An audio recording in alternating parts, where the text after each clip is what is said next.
অনুশীলনী 5.2 1 number question দিয়া আছে যে সমান্তৰ প্ৰগতিৰ প্ৰথম পদ a সাধাৰণতৰ d আৰু nতম পদ an তলৰ তালিকাখনৰ খালী ঠাইসমূহ পূৰণ কৰা a নম্বৰত a ৰ মান d ৰ মান n ৰ মান দিয়া আছে an উলিয়াব লাগে 2 নম্বৰত a ৰ মান দিয়া আছে d ৰ মান দিয়া নাই n ৰ মান দিয়া আছে an ৰ মান দিয়া আছে a is equal to 7 d is equal to 3 n equal to 8 an equal to what an উলিয়াব লাগে তো সলিউশন যেহেতু আমি জানো যে এটা এপিৰ প্ৰথম পদ a আৰু সাধাৰণতৰ d হলে nতম পদ an হ'ব nতম পদক an এৰে সূচাও হয় nতম পদ an হ'ব nতম পদ বা অন্তিম পদ বুলি ক'ব পাৰো anক an equal to a plus n minus 1 bracket into d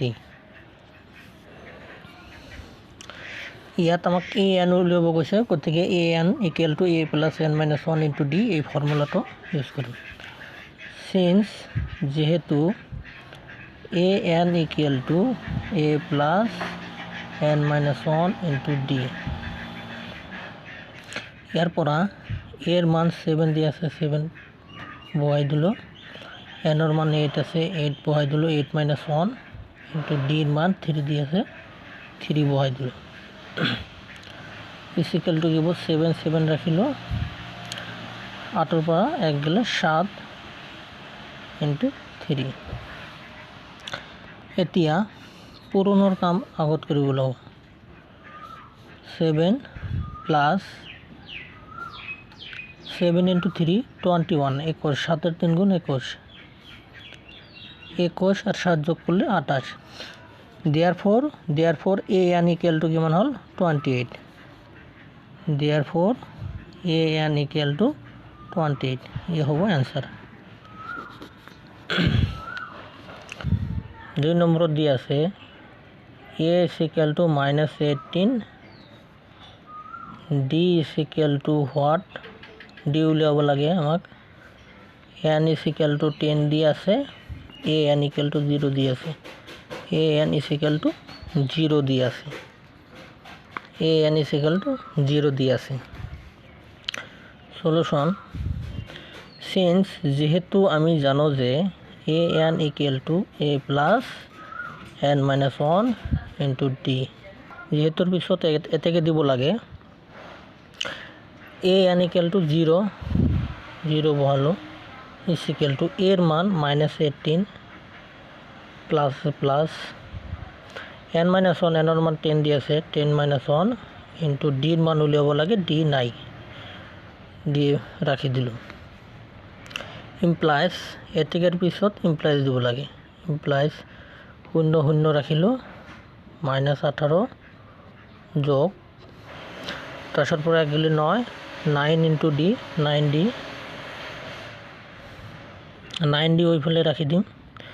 minus 18 এই ফলে plus 18 হবো এই plus 18 equal to 9d 9 और 2 गुण 18 therefore d is equal to কি হল 2 হল d is equal to 2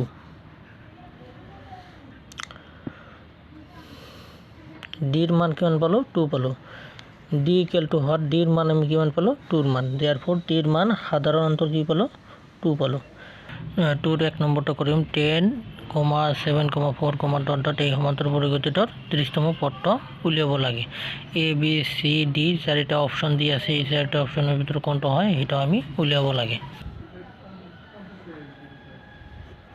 30তম পদটো উলিয়াব লাগে প্ৰথমত লিখিম ইয়াত এপিটো প্রদত্ত এপিটো 10, 7, 4, ডট ডট therefore প্রথম পদ a is equal to 10 পাইছো d কিমান পালো d is equal to 7 minus দ্বিতীয় পদ মাইনাস প্রথম পদ 7 minus 10 is equal to minus 3 প্রথম পদ is equal to 10 আর সাধারণত d is equal to দ্বিতীয় পদ মাইনাস প্রথম পদ 7 minus 10 is equal to 7 minus 10 equal to minus 3 30তম পদ a30 is equal to কি হয় a plus 29d a plus 29d এর মান 10 plus 229 into d এর মান কিমান পাইছো -3 d এর মান কিমান পাইছো -3 তো -3 বয় দিলো তো 10 হবো 10 প্লাস এ মাইনাস রাখি দিলো 29 into 3 29 into 3 3 এর 9 গুণ 27 এর 7 হাতের হলো 2 3 এর 2 গুণ 6 7 8 87 যোগে বিয়োগে বিয়োগ 29 এর 3 গুণ 87 আর 10 7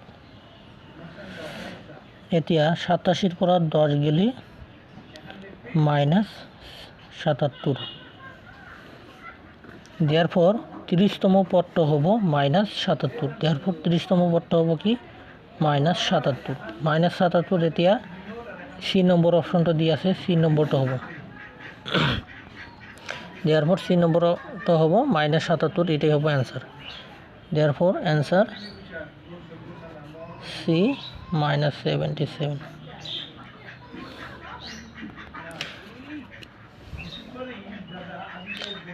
এতে আমি 2 নম্বর অঙ্কটা করিম -3, -1/2, -2, এই সমান্তর পরিগতিটার 11তম পদটো কোনটো হ'ব 28 22 -38 -48 solution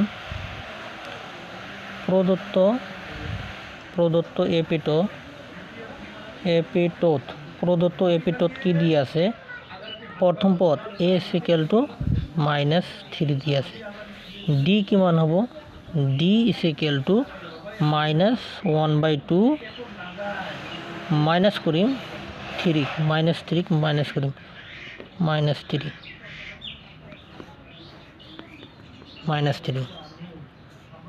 is equal to -1/2 minus A plus 3 এটা হরত 2 আমি রাখি দিম -1 রাখি দিম 2 যোগ রাখি দিম 2 এর 3 গুণ 6 হয় বিয়োগে যোগে বিয়োগ 6 এর পর 1 গেলে 5 5/2 therefore d এর মান কি পালো 5/2 আর a এর মান -3 এতে আমি 11তম পদটো সহজতে উলিয়াব পাৰিম therefore 11তম পদ a11 equal to a plus 10d এর মান কেমন পাইছো 11তম পদটা হবে a11 equal to a plus 10d এর মান -3 plus 10 into d এর মান 5/2 পাই দিল 2 এর 5 গুণ 10 হয় -3 রাখি দিল প্লাস 5 এর 5 গুণ 25 যোগে বিয়োগে বিয়োগ 25 বড় 3 গেলি 22 তেনে হলে বি নম্বর অপশনটো হবো উত্তর therefore आंसरটো হবো B22 ये হবো आंसर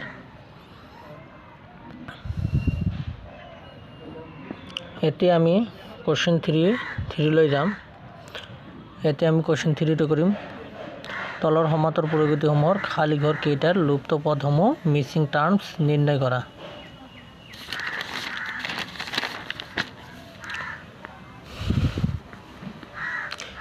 1 নম্বরত দিয়ে আছে 2, খালি ঠাই মিসিং টার্ম ইয়াত কি হ'ব লুপ্ত পদটো ইয়াত কি হ'ব মাজৰ পদটো কি হ'ব উলিয়াব লাগে 2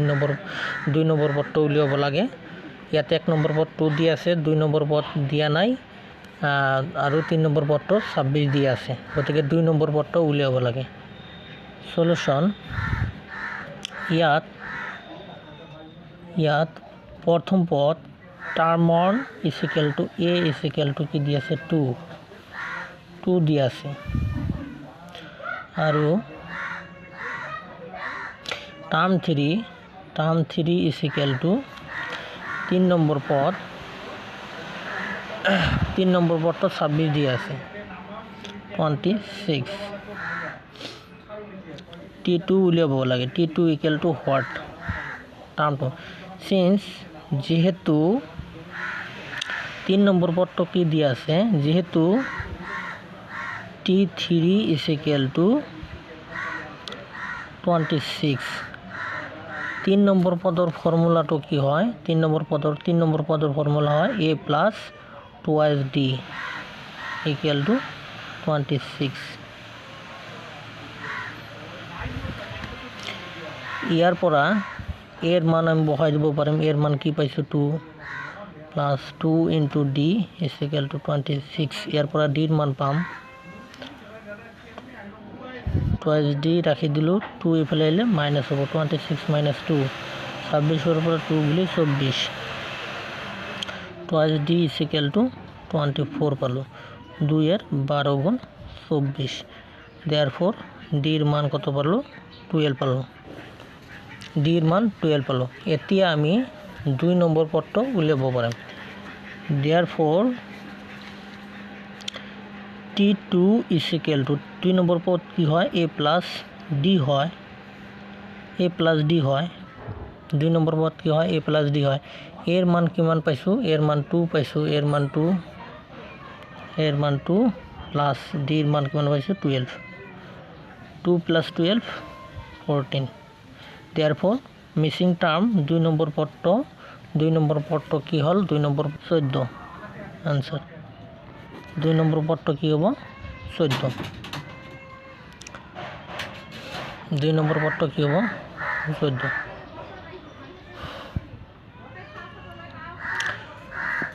2 নম্বরটো কৰিম এতিয়া 2 নম্বৰ অংকটো কৰিম এতিয়া 2 নম্বৰ কোৱেশ্চনত কৈছে যে প্রথম পদটো দিয়া নাই টার্ম 1 দিয়া নাই টার্ম 3 13 দিয়া আছে টার্ম 1 দিয়া নাই লুপ্ত হৈ আছে টার্ম 2 13 দিয়া আছে আৰু টাৰ্ম 3 দিয়া নাই টাৰ্ম 4 দিয়া আছে ইয়াত টাৰ্ম 2 13 দিয়া আছে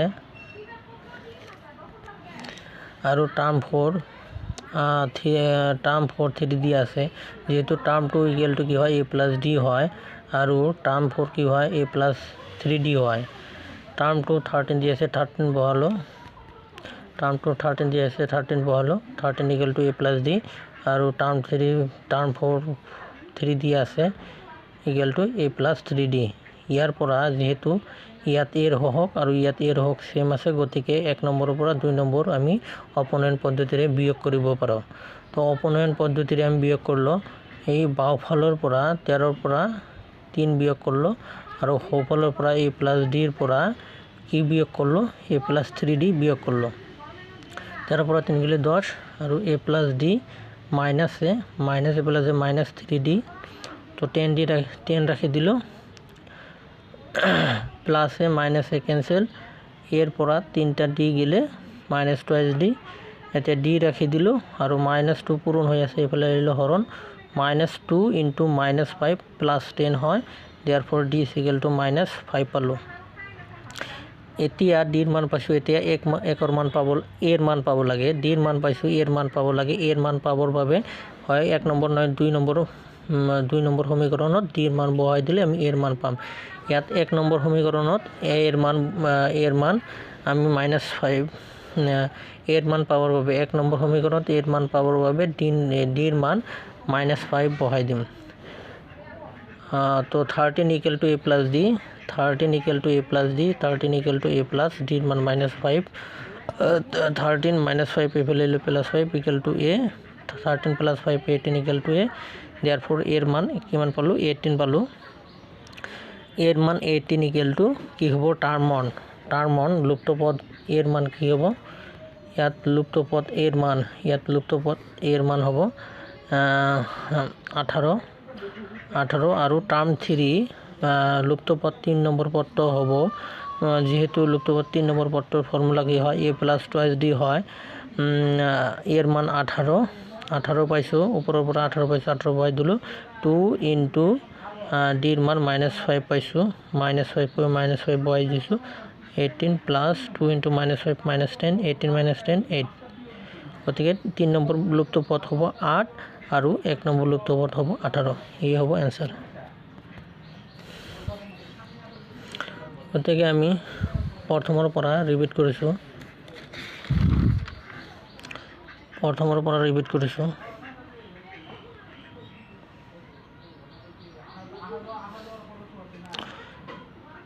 এনৰ মান উলিয়াব লাগে 1 নম্বৰত 2 নম্বৰত d এৰ মান উলিয়াব লাগে আৰু ইয়াত 2 এৰ 1 নম্বৰত 2 এৰ 30তম পদটো উলিয়াব লাগে 30তম পদটো উলিয়াব লাগে আৰু ইয়াত 2 নম্বৰত 11তম পদটো উলিয়াব লাগে তাৰ পিছত ইয়াত মিসিং টাৰ্ম খালি পদ 2 নম্বৰ খালি পদটো উলিয়াব লাগে 2 নম্বৰ খালি পদটো হ'ব 14 হল 2 নম্বৰ লুপ্ত পদটো হল 14 তাৰ পিছত 2 নম্বৰ 3 ৰ 2 হ'ব ইয়াত লুপ্ত পদ 1 নম্বৰ লুপ্ত পদ আৰু 3 নম্বৰ লুপ্ত পদ ক্ৰমে হ'ব 18 আৰু 8